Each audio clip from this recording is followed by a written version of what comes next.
Continuamos con la historia de la evolución de la relación de los cannabis con la humanidad dentro de la ponencia de usos ecológicos de los cannabis y la conciencia del ciclo del agua y la energía.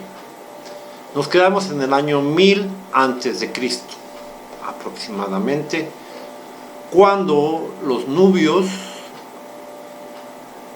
la cultura de las etnias de morenos y morenas, o de personas de piel negra, entre comillas, que vivían al sur de Egipto, terminan liberándose del imperio egipcio a través de una alianza con las diferentes comunidades de semitas y de las diferentes ciudades-estado de la Fenicia, sometidas en ese momento por el imperio egipcio, que curiosamente sí era liderado por una clase política de etnias arias.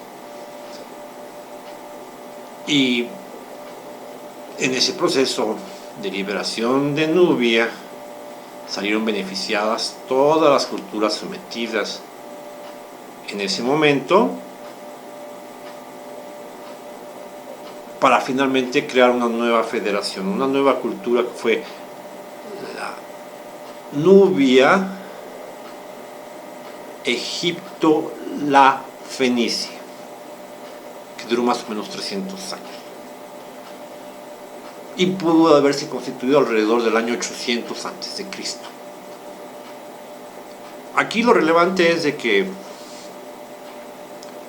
dentro de la nueva expansión cultural y económica de los nubios, pues conocieron las plantas psicotrópicas que venían de Oriente, desde el psilocibe, el hongo, hasta los cannabis, por supuesto, en ese momento índicos. Y tuvieron que recurrir a la intermediación e importación por medio de las caravanas de semitas, los árabes, ese entonces, digamos así, que se las vendían a buen precio y que se granjeaban con ellos una buena relación a través de estos suministros especiales con la nueva potencia mundial, que era Nubia, que además, al sustituir a los faraones, crearon un modelo diferente de gobernanza. No les gustaba pues el totalitarismo individualista de un faraón.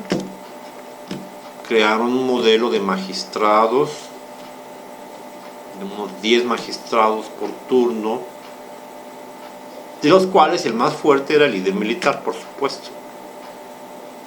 Pero básicamente tendían hacia una democratización o colegiación u horizontalidad en el proceso, que además tenía un plus importantísimo: paridad de género. Les encantaba que las mujeres participaran y había muchísimas magistradas que además iban en misiones a los diferentes pueblos no sometidos sino federados, para extender su cultura de equidad, alfabetizar a las comunidades, transferir técnica y tecnología y desarrollo agropecuario, arquitectónico, etc. En este proceso los nubios tuvieron que depender mucho, las nubias y los nubios, pues de los importadores semitas, para conseguir la maravilla que era el cannabis, que curiosamente no lo utilizaban por su fibra, como sucedió en las otras culturas milenarias que les antecedieron, sino principalmente por sus propiedades psicoactivas. Pero como ustedes saben, de origen, el cannabis índico se da en zonas templadas. y en el sur de Egipto, en Sudán, en Eritrea, en Etiopía, pues era muy cálido. No había condiciones para que se generara esta producción. Sin embargo, a través de unos 100 años de investigaciones y de intentos de sembrar en sus propios territorios el cannabis, esa planta maravillosa, pues no lograron.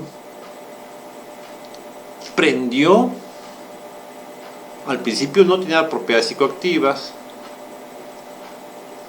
pero a partir de varias generaciones y de experimentos precisos, los nubios lo lograron, pudieron darse sus primeros toques, sus primeros viajes canábicos, con una producción nacional sin necesidad de recurrir al chantaje de los mercenarios importadores en ese momento.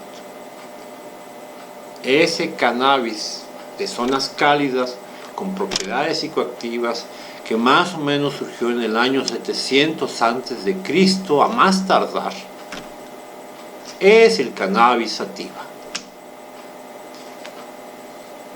Unos cientos de años después, los escitas, los hititas al norte de Turquía, alrededor del Mar Negro, en el Cáucaso, o sea, al sur de Rusia, Kazajistán, Ucrania, etc., pues también necesitaban fibra y querían plantas psicoactivas y sembraron en zonas templadas frías sus cannabis, pero estos no se dieron. Fueron más pequeños, con poco THC, no sabía que era el THC, pues la sustancia activa, pero pues sabían que no ponía, que no les causaba efectos psicoactivos, obviamente, y se resignaron a una tercera variedad o subespecie, que es el cannabis ruderalis, más pequeño,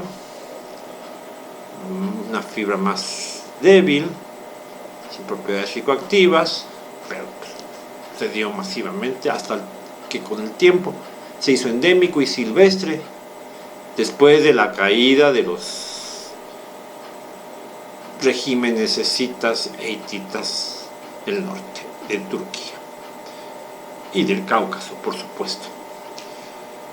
Así fue como surgieron los tres cannabis, las tres subespecies. Ya después pues, fueron, digamos, clasificados por los médicos y por los científicos occidentales. En 1753, Carl Nielsen Linneo pues identifica y clasifica el cannabis sativa. Después, por ahí de 1785, Jean-Baptiste Lamarck, enciclopedista francés, el creador del concepto de biología de 1802, pues identifica el cannabis indicus de India y lo diferencia del sativa de Linneo. Finalmente, D.A. Janiszewski en 1924, un ruso, pues identifica botánicamente el cannabis ruderalis. También esta historia la podemos resumir cuando Samuel Hahnemann en 1802, el creador de la medicina homeopática, empieza a utilizar para fines médicos homeopáticos a los cannabis. Recuerden que le dio un toque a la Lavoisier, a Hegel, lo utilizaba para fines expectorantes, digestivos, en tinturas, en microdosis y fumado.